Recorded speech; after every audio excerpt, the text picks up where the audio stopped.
చెప్పండి ముందుగా single step ఒకటే మాట చెప్తాను.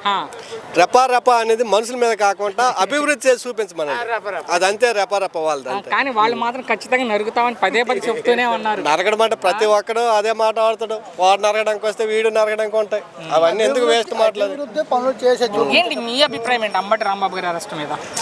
అంబటి రాంబాబు గారు అంటే ఆయన చేసుకుందే మరి. ఆయన ఆడిన మాటలకి వీళ్ళు చేశారు అంతే తప్ప మరి ఇంకేముంది. ఇంకా ఎక్కడి నుంచి వస్తున్నారు మీరు? మేము బామిని మండలం నుంచి వచ్చాము. మన్యం జిల్లా బామిని మండలం. ఏంటి గత ప్రభుత్వానికి ఈ ప్రభుత్వానికి తేడా గమనించారా మీరు? గత ప్రభుత్వానికి ఈ ప్రభుత్వానికి చాలా తేడా ఉందండి. ఒక ఎడ్యుకేషన్ పరంగా కానీ లేదంటే రోడ్ డెవలప్మెంట్ బాగా అయిపోయింది. ఫీజు రీయింబర్స్ కూడా ఆయన వేయడం మానేశారు. అవి కూడా ఇప్పుడు వేయడం జరిగింది. పిల్లలు ఉద్యోగాలు కూడా చాలా వరకు వచ్చాయి. మా ఇద్దరు పిల్లలు కూడా చదివారు. ఇద్దరు పిల్లలకి జాబ్లు వచ్చాయి. మరి ఈ ప్రభుత్వం వచ్చాక వైజాగ్ గూగుల్ వస్తుంది. గూగుల్ వస్తుంది రాబోతున్నారు. మీకు దగ్గరే కదా వైజాగ్? వైజాగ్ దగ్గర గూగుల్ రాబోతుంది. దాని వల్ల కూడా ఉపయోగం లేదని చెప్తున్నారు కదా గత మా ఐటీ మినిస్టర్ గారు. గూగుల్ వల్ల కూడా అది వాళ్ళు ఇప్పుడు గూగుల్ వల్ల ఉపయోగం లేకపోతే ఇంకా గూగుల్ ఎందుకు వచ్చేది? ఇక్కడ కూడా క్వాంటమ్ వ్యాలీ రాబోతుంది ముఖ్యమంత్రి గారు చెప్తున్నారు అమరావతిలో. ఇప్పుడు మా పిల్లలు హైదరాబాద్ లో ఉన్నారు.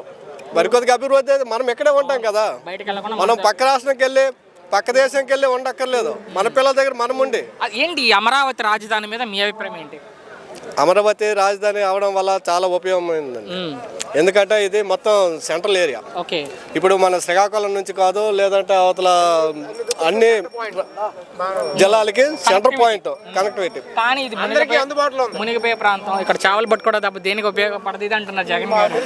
అలాగంటే ఇప్పుడు వైజాగ్ లో కడితే మాత్రం వైజాగ్ లో తుఫాన్ రాదని నమ్మకం ఏముంది? ఇంకో విషయం, ఇప్పుడు వైజాగ్ లో కట్టారు అనుకోండి, ఇప్పుడు వైజాగ్ కడితే తుఫాన్ రాదని నమ్మకం ఏంటుంది? చిన్న అల్ల వల్ల కొట్టుకుపోవచ్చు కదా. వైసీపీ వాళ్ళకి సెక్యూరిటీ పరంగా కూడా తేడా ఉంది. వైజాగ్ నుంచి సెక్యూరిటీ పరంగా చాలా ఇబ్బంది పడతారు. ఎందుకంటే అమరావతి గురించి మాట్లాడే హక్కు ఉందంటారు వైసీపీ వాళ్ళకి? వాళ్ళకైతే పూర్తి లేదండి. ఎందుకంటే ఒక ఇటుకు కూడా ఇక్కడ కట్టలేదు కాబట్టి వాళ్ళు ఆడే అవసరం లేదు దీని గురించి. ఒక్క